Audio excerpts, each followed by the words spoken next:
Hola, bienvenidos exploradores de enigmas. Los invito a que aborden esta nave que nos transportará a todos en dirección hacia los enigmas mundos. Hoy, en este nuevo programa, hablaremos de la segunda parte del programa anterior que hablaba de las profecías de la Madre Shipton, de las profecías de Nostradamus y de las profecías de Benjamín Solari Parravicini. En la parte 1 de el video anterior, que pueden verlo en el link aquí abajo en la descripción, o bien al final de este video habrá un link al video de la primera parte, digamos. Y habíamos quedado en la primera parte de este tema con el análisis de dos vías de pensamiento en cuanto a el por qué ciertas personas son profetas o serían profetas. En cuanto a la primera vía, habíamos dicho que entendiendo el pasado histórico, conoceremos mejor el futuro desde el presente. Cuanto más conocemos la historia pasada, más nos extenderemos hacia adelante en el tiempo futuro por medio de nuestra mente, posicionada en prever ciertos eventos que podrían estar allí, convirtiéndose esto en una relación directamente proporcional. Es decir, que a más historia en nuestra mente, más poder de previsión tendremos, y justamente en esta vía es la más, digamos, es la más utilizada por la mente humana autónoma, más no así por la mente que no percibe más que la primera línea de árboles del bosque de eventos. Entonces ahora continuamos con esta segunda parte de este programa. En cuanto a la segunda vía, la vía de que todas las rimas y versos de la Madre Shipton, como así también las cuartetas de Nostradamus, y sin olvidar a las psicografías de Benjamín Solari Parravicini, se puedan corresponder todas ellas con una arquitectura prepensada, diseñada en escalones de ejecución, pensada desde hace más de 500 años hasta el presente y muchos años en el futuro, quién sabe cuántos años a futuro, por medio de entidades o sociedades de pensamiento organizadas. Y esto me parece también una vía a tener en cuenta. ¿Y por qué la tengo en cuenta? Pues simplemente porque es mi forma de pensar. Es decir, no podemos pasarnos la vida a merced del caos, sino que todo lo contrario, tendiendo siempre al orden. ¿Y cómo lo hacemos? Pues pensando, proyectando y previendo el futuro, para que nuestro transitar a ese futuro sea lo más ordenado posible y con menos cantidad de efectos dañinos para nosotros, para nuestras familias y para toda la especie en su conjunto. Esta vía de pensamiento arquitectónica, posiblemente asignada a diferentes personas de todos los tiempos y lugares, me parece a mí que podemos darle una especial atención bastante relevante. Y qué mejor que registrar el orden por venir, ¿no?, que escrito de manera velada por supuestos profetas y a través de las llamadas profecías. A esto lo miro como una especial forma de dar orden al mundo en sus eventos presentes y futuros, cosa que me parece algo maravilloso, aunque solo lo comprenderán aquellos que tienen las llaves para desvelar dichas rimas, cuartetas o psicografías, y no dejadas al libre albedrío de la subjetividad de cualquier investigador por más prestigioso que éste sea. Entonces, por ejemplo, lo que algunos previeron, que se refería, por ejemplo, a la Segunda Guerra Mundial, otros pudieron entender que se refería a otro evento muy diferente en el tiempo y en el espacio, digamos, y que para mí, que no tengo dicha llave, sería imposible de deducir, solamente especular.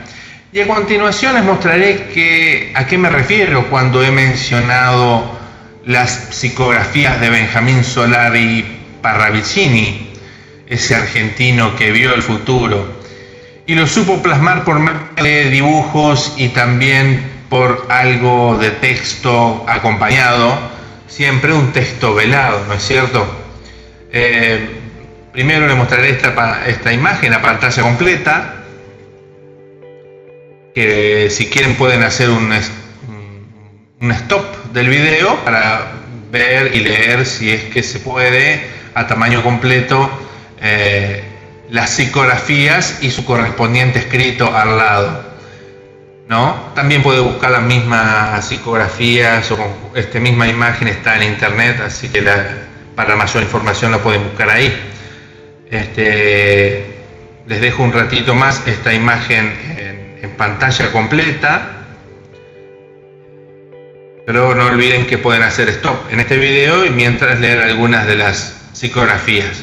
Luego esta imagen la dejaré aquí en este costado para recordarles a cuál imagen y a cuáles psicografías me estoy refiriendo.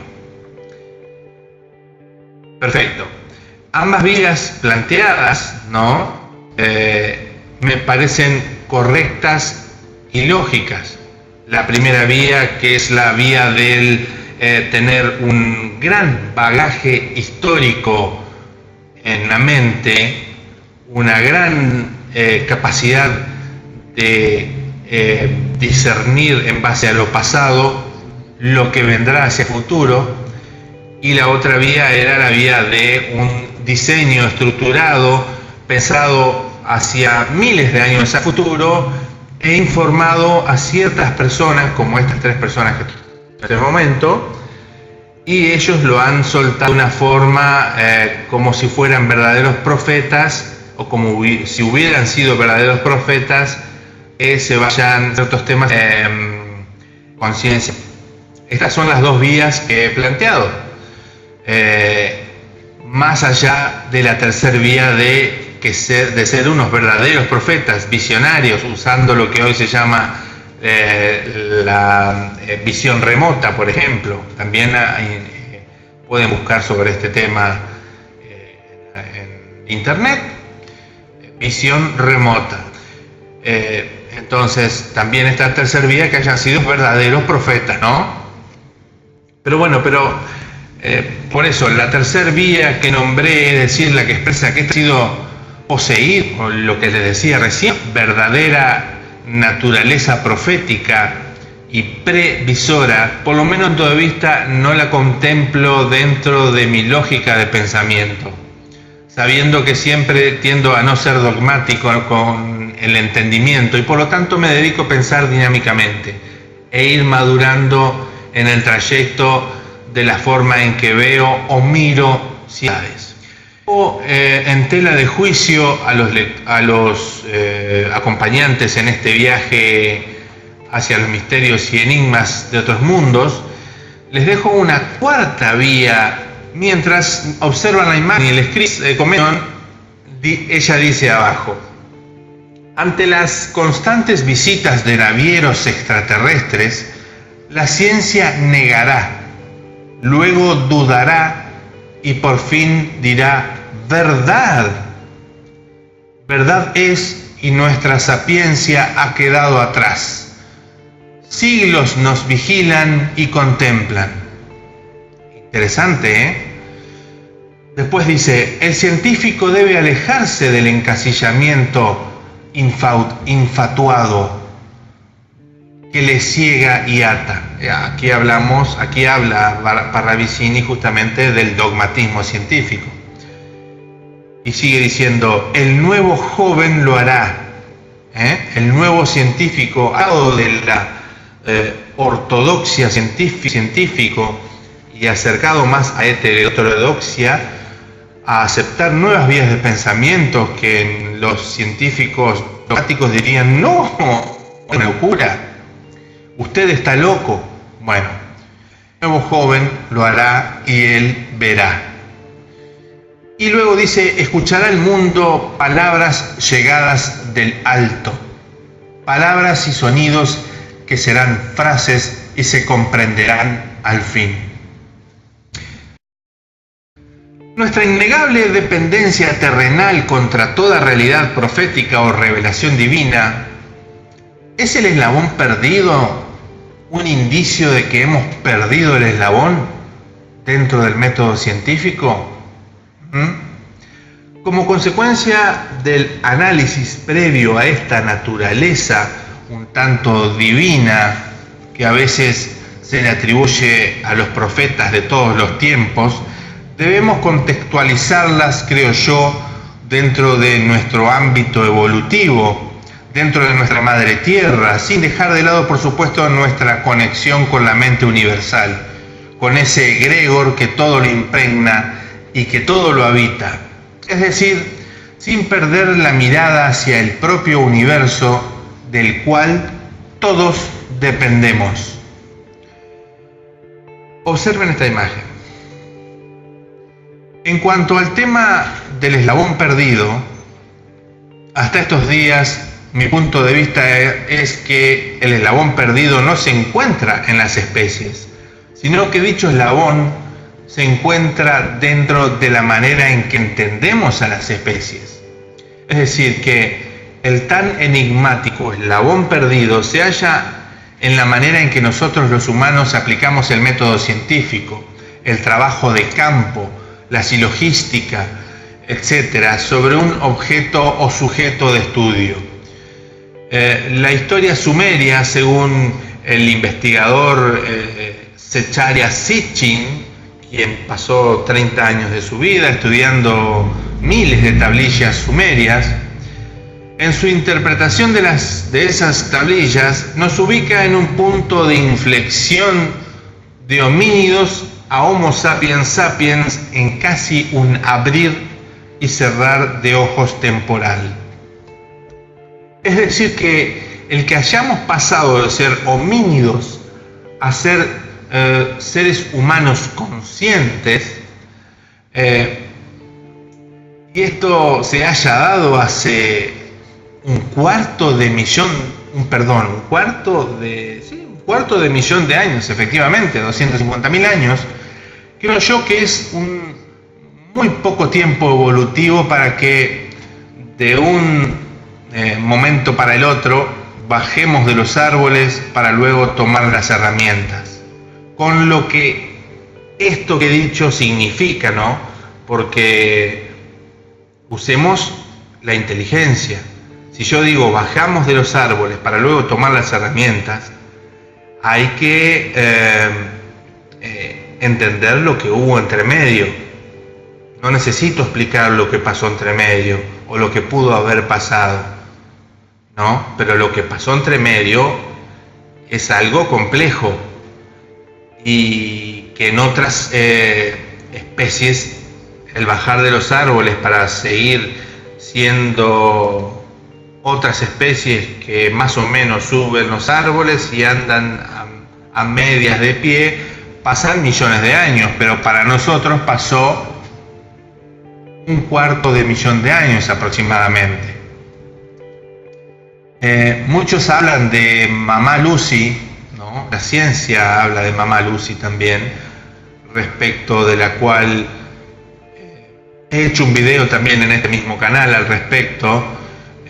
Enigmas de otros mundos es este canal. Es decir, que nuestra madre mitocondrial, aquella ancestral y único ser del cual todos posiblemente partimos, y además como la mitocondria se hereda desde la hembra, el remontarnos un cuarto de millón de años hacia atrás un cuarto de millón de años hacia atrás, tal como lo dicen las pruebas de carbono 14 de las tablillas sumerias, supuestamente, y los análisis de Secharya Sitchin.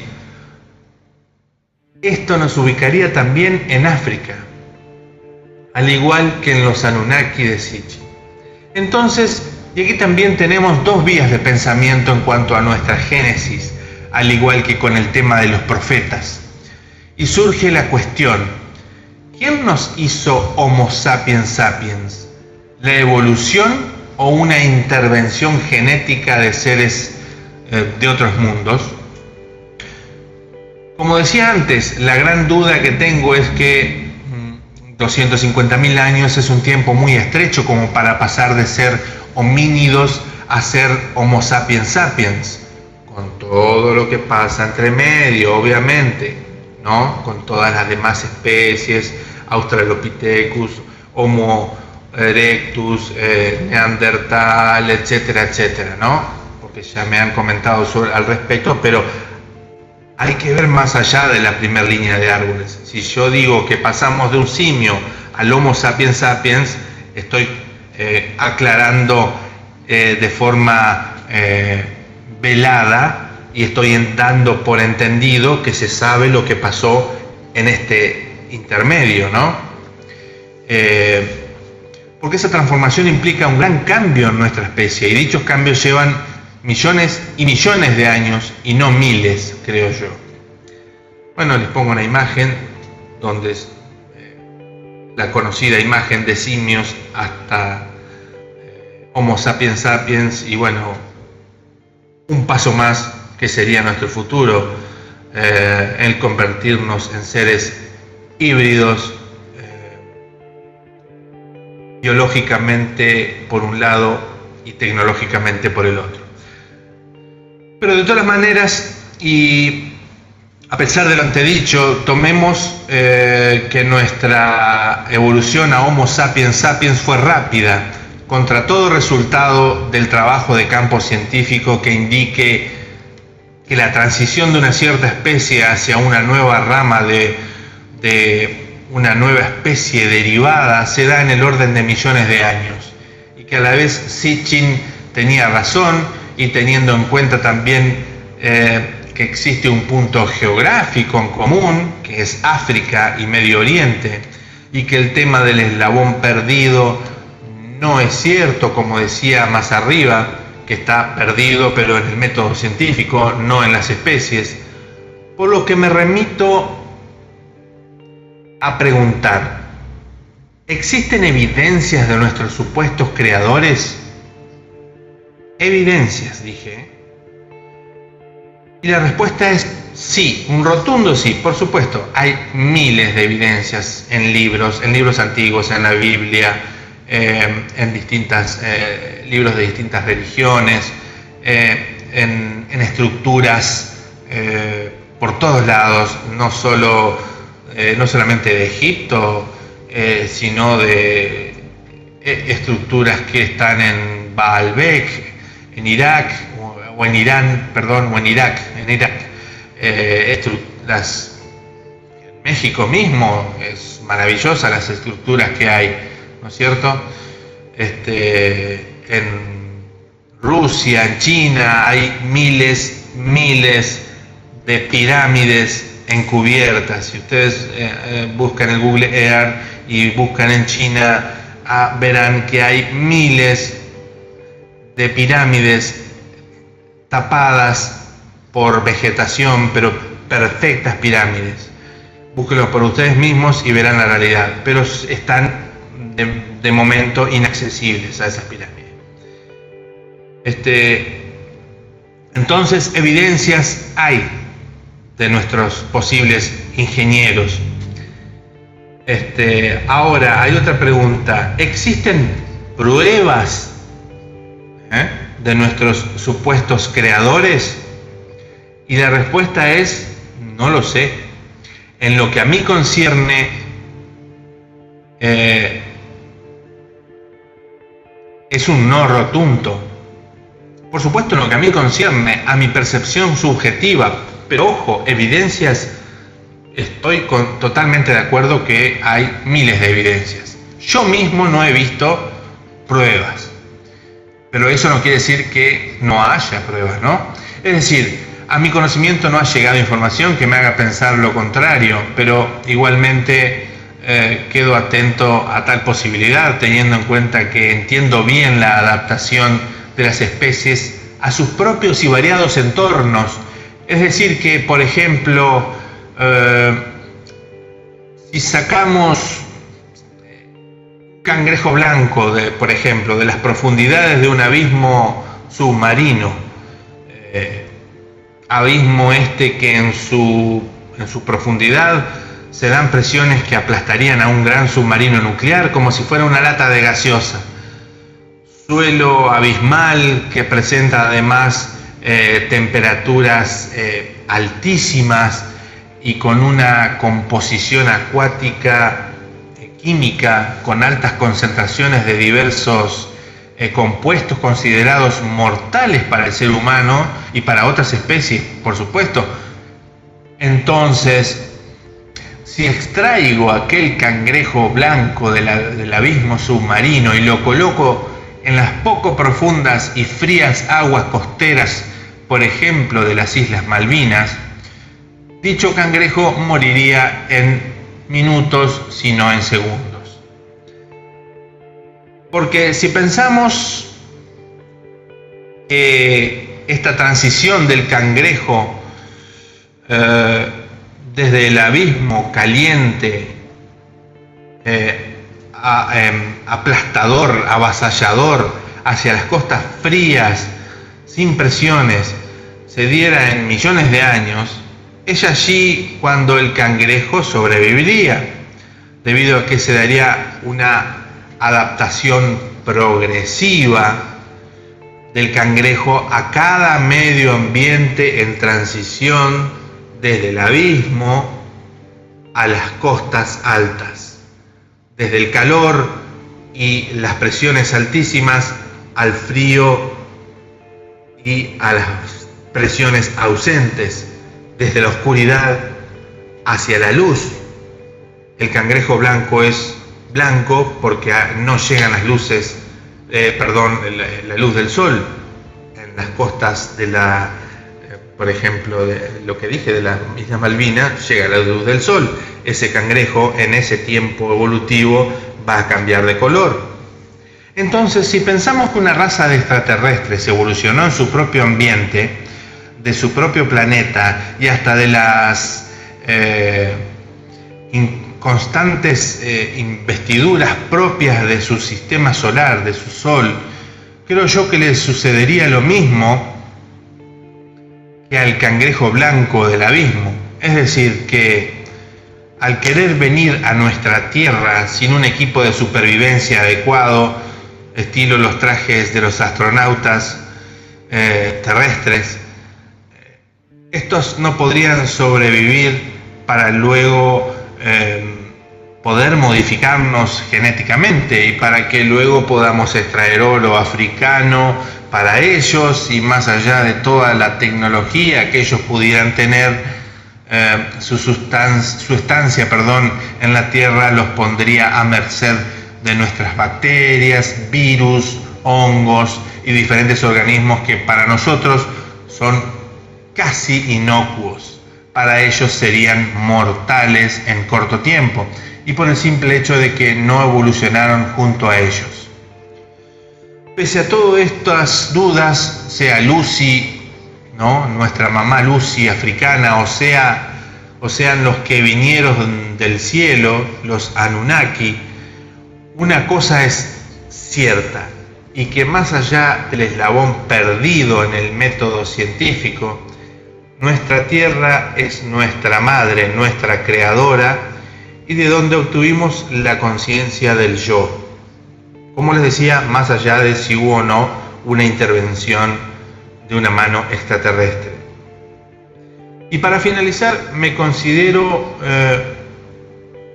uno más de entre tantos que afirman que el universo se encuentra repleto de especies inteligentes, porque si pasó aquí en nuestra Tierra, de seguro que pasó en otros lugares de nuestra galaxia y en el resto del universo.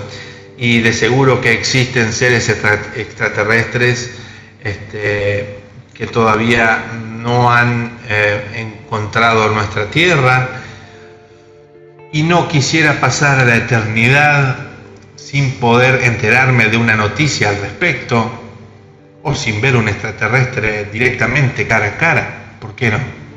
Darle la mano. Y también me ubico entre los que piensan que ojalá tengamos o hayamos tenido un contacto extraterrestre en nuestra Tierra, pero si ellos llegan aquí por sus propios medios, eso denotaría un enorme avance técnico-científico, pero surgen preguntas varias y las dejo para responderlas entre todos. ¿Cómo serán esos extraterrestres en lo moral? ¿Cómo serán en lo espiritual? ¿Cómo nos verán a nosotros los humanos? ¿Nos verán como otra raza aceptable y comunicable de manera inteligente? ¿O nos verán como hormigas?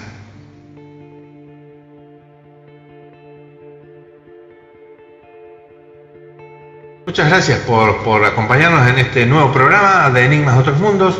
En la descripción del video verán unos links interesantes en cuanto a los 10 libros que voy escribiendo. Los tengo publicados en Amazon, música que voy publicando, produciendo hace 10 años, mis otros canales de YouTube y otros links de interés. Les agradeceré, compartan este video, suscríbanse a mi canal y nos vemos en el próximo programa de los Enigmas de Otros Mundos. Chao.